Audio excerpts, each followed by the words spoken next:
يا ود مرحبا بكم في فيديو جديد. تعطلت ما درتش فيديو جديد بعد تقريبا شي شهر، ولكن ما كان الصراحه شي حدث اللي يحمسني ندير شي فيديو جديد.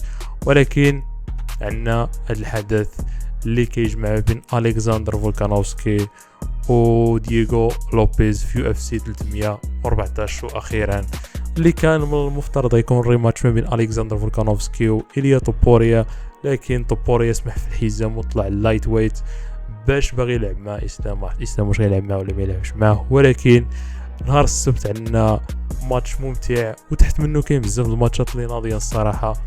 عندنا الكسندر فولكانوفسكي ودييغو لوبيز، وكذلك مايكل تشاندلر وبادي بيمبلت، وكذلك عندنا ياير رودريغيز وضد بيتبول اللي جاينا من بيلاتور، وكذلك عندنا ماتش اخر اللي صراحه انا متحمس ليه اللي هو ما بين برايس ميتشل وسيلفا جين سيلفا.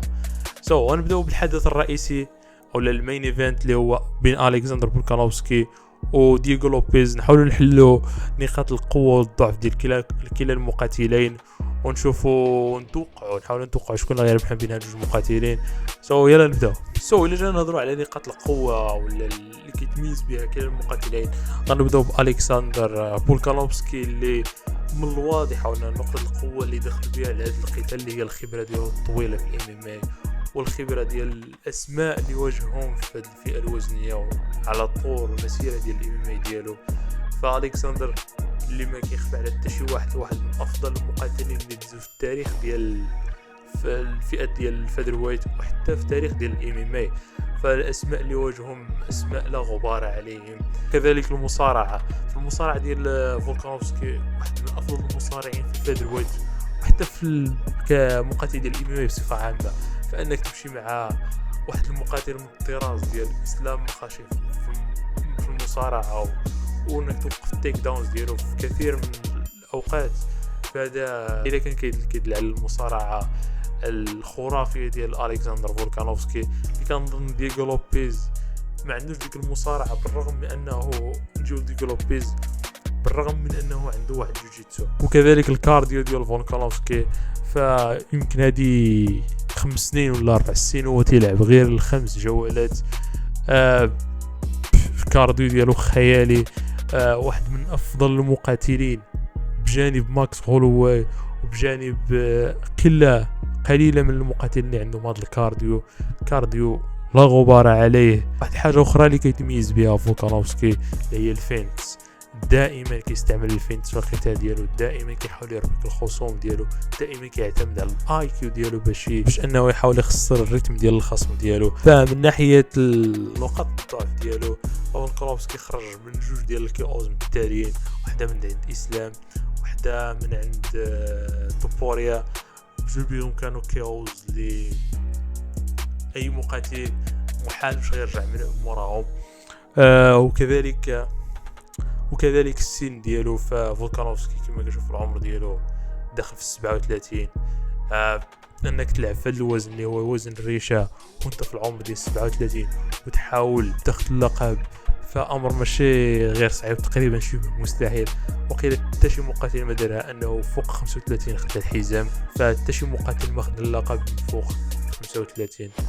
فالحوايج هادو اللي كيخليو فولكانوفسكي صعيب انه يرجع ياخذ اللقب. فمن ناحيه دييغو لوبيز نجو نضروا على نقاط القوه اللي عند دييغو لوبيز. فدييغو لوبيز عنده واحد الكي او اللي هي خياليه، الا قاس غالبا غطيح. ففولكانوفسكي اصلا خارج من جوج ديال الكي اوز، فانه غتجي ضربه كلين من عند دييغو لوبيز اللي هو خونا ديما اجريشن كيحاول يسجل النوك اوت. وكذلك الجوجيتسو اللي عنده. فدييغو لوبيز عنده واحد الجوجيتسو خرافي، نقدر نقارنوه مع الجوجيتسو ديال اورتيغا، ولا بالرغم من ان اورتيغا عنده جوجيتسو افضل لكن قريب. فدييغو لوبيز عنده هاد الترسانه اللي غادي تخلي فولكانوفسكي يرجع للور. غيحاول فولكانوفسكي يتفادى، لكن الا جات فيه ضربه من دييغو لوبيز غالبا غادي يطيح. بالرغم من هذا الشيء فدييغو لوبيز عنده نقاط الضعف اللي الكسندر غالبا غيحاول يستغلهم. فهي نقص الخبره ديالو في الخمس جولات ولا في التايتل فايتس، والكارديو ديالو اللي شفناه هبط غير في 3 ديال الجولات مع داني ايغي.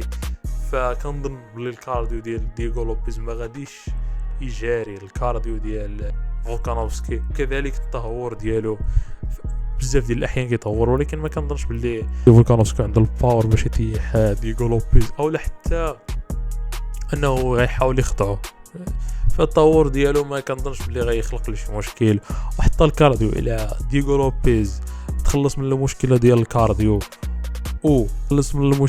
الكارديو وحاول انه يضغط على فولكانوفسكي، كنظن غادي يربح الفولكانوفسكي اما في الجوله الثانيه ولا الثالثه بكي او. ولكن الا كان عنده مازال مشكل ديال الكارديو فكنظن فولكانوفسكي غيربح. ولكن انا بالنسبه ليا كنظن بلي دييغو لوبيز تخلص من المشكل ديال الكارديو، وكنظن بلي غادي يربح كي او الفولكانوفسكي. غندوزو للماتش اللي تحت منهم اللي هو ما بين مايكل تشاندلر وبادي بيمبليت. بالنسبه لبادي بيمبليت اللي معروف عليه هو الكي او باور اللي عنده، وحتى الاغريشن ديالو في الراوندات الاولى والثانيه، وكذلك الفيزيكاليتي ديالو. فهو خونا من اضخم المقاتلين اللي كاينين في اللايت ويت، وما كيحشمش يبين الضخامه ديالو ويستغلها في الفايتس ديالو. ولكن بالنسبه ليه كمقاتل ام ام اي دائما كان عنده نقاط ضعف اللي كتخليه يخسر امام المقاتلين اللي كاينين في التوب 5 ولا حتى الشامبيون، اللي هو نقص الاي كيو ديالو. دائما خونا كيستعمل كما كنقولوا الغشامه ديالو الضخامه ولا الكتله العضليه ديالو والاجريشن ديالو على على الاي كيو ديالو.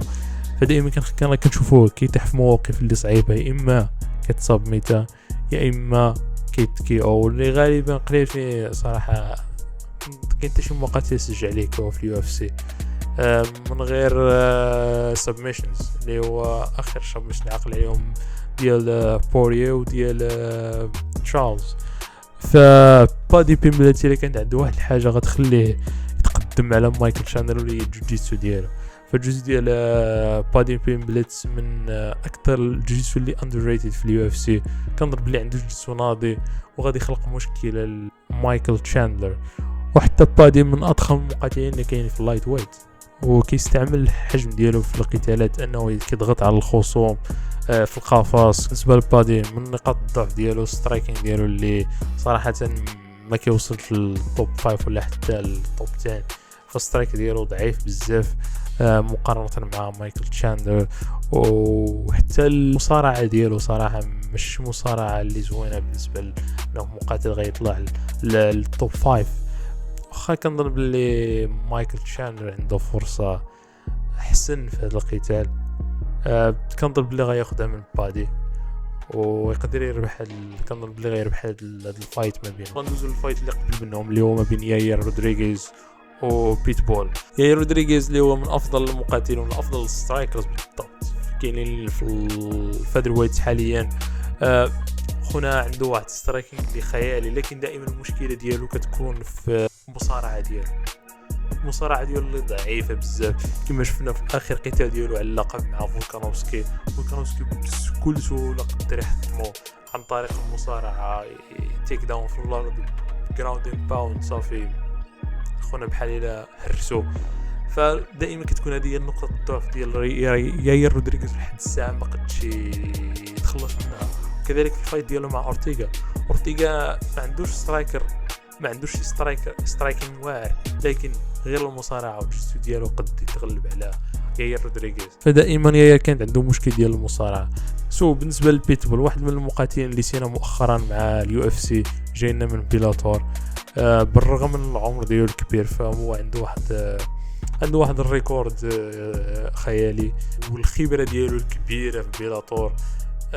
كذلك فهو كمقاتل ام ام اي مقاتل تقريبا متكامل، بالرغم من الخبره ديالو اللي واجهها، خبره المقاتلين ولا نخبه المقاتلين، نوعيه المقاتلين اللي واجههم في بيلاتور، اللي هما واحد الفرق كبير ما بين نوعيه المقاتلين اللي كاين في بيلاتور واللي كاينين في اليو اف سي. وحتى العمر ديالو اللي كبير اللي هو 37 عام، كنظن اللي ما غتكونش عنده شي محاوله ناجحه باش يطلع في اليو اف سي. وحتى مع ياير رودريغيز كنظن اللي هذا القتال غياخذوا ياير رودريغيز بالرغم من النقص اللي عنده في المصارعه والجيتسو، ولكن حيتاش حيت بيتبول نوعيه الخصوم اللي واجههم والخبره اللي عنده في بيلاتور ما كنظنش بلي غتقارن مع المقاتلين اللي كاينين في يو اف سي. ندوز واحد القتال اللي انا صراحه متحمس ليه واللي هو ما بين برايس ميتشل و جين سيلفا. هاد المقاتلين من البروسبكت اللي طالعين في الفيذر ويت، سواء برايس ميتشل بالرغم من الخساره ديالو اللي كانت مع إيليا توبوريا اللي رجعته اللور، ولكن فاحنا عارفين إيليا توبوريا رجع بزاف ديال المقاتلين اللور اللي هما الجوتس ديال الفيذر ويت، الكسندر فولكانوفسكي، ماكس هولوي، فماشي مشكل انك تخسر إيليا مع إيليا توبوريا، ولكن موراها خسر من جوش إيميت. فجوش إيميت كانت شورت نوتيس. المهم فبرايس ميتشل المقاتلين الواعرين اللي كاينين في الفيذر ويت حاليا، عنده واحد جيتسو خيالي، مصارعه ناضيه، بالرغم من السترايكينغ ديالو اللي نقدر نقول لك زوين كمقاتل طالع في الفيذر ويت، ولكن جين سيلفا العكس ديالو تماما، عنده واحد سترايكينغ خيالي اللي هو اصلا مقاتل من النيردز فايتين نيردز. هاد المقاتلين معروفين بالدراسه ديالهم لاي مقاتل غيمشيو ضده. فمن ناحيه جين سيلفا عنده واحد سترايكينغ ناضي، لكن بالنسبه للمصارعه والجيتسو ديالو كنظن بلي برايس ميتشل كيتفوق في هاد المساله. حتى الى في الفايت برايس ميتشل حاول يطيح جين سيلفا، كنظن بلي غادي يطيحو، كنظن بلي غادي يسيطر عليه في الارض وحتى ممكن يخضعوه. فبالنسبه لهذا الفايت بالرغم اني صراحه عزيز عليا جين سيلفا، ولكن كنرشح برايس ميتشل باش يربحو. بالرغم الى جين سيلفا ربح هذا الماتش غادي يكون يا اما تيكي او يا اما كي او. من غير هادشي كنظن بلي برايس ميتشل غادي ياخد الفايت للارض وغادي يخضع جين سيلفا.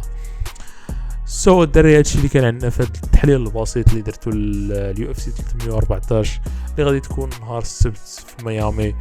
الى عجبكم الفيديو ما تنساوش ديروا واحد اللايك، سبسكرايب، وتحطوا في الكومنتس شنو قال لكم في هذا الكار. and see you later.